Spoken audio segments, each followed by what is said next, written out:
அருமையானவர்களே, சந்தோஷமா இருக்கீங்களா?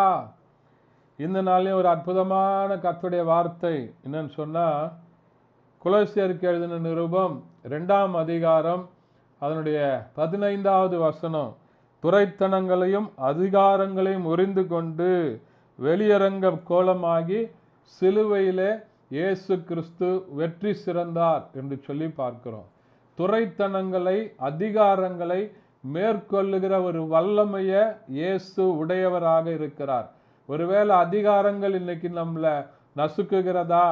அதிகாரத்திற்கு உங்களுக்கு மேலாக உள்ள அதிகாரிகள் உங்களை போட்டு துன்பப்படுத்துகிறாங்களா? உங்களுக்கு விரோதமாக எழும்புகிறாங்களா? பயப்படாதீங்க. இயேசு தம்முடைய பிள்ளைகளுக்கு விரோதமாக எழும்பினவர்களை சிலுவையின் கீழே வெற்றி சிறந்தார்.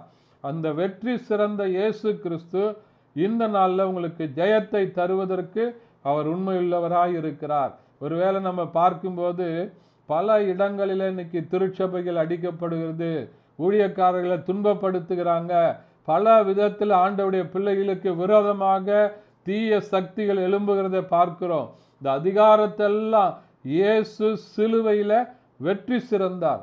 அதை விசுவாசித்து நீங்க ஜெபிக்கும் போது பிசாசின் கிரியைகள் செயலிழந்து போக பண்ணுவார்.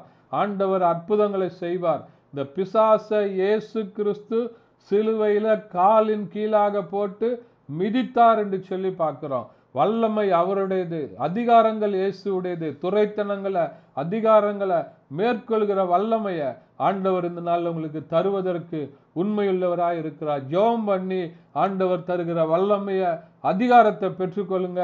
கர்த்தர் உங்களை அற்புதமாக நடத்துவார். தேங்க்யூ. God bless you.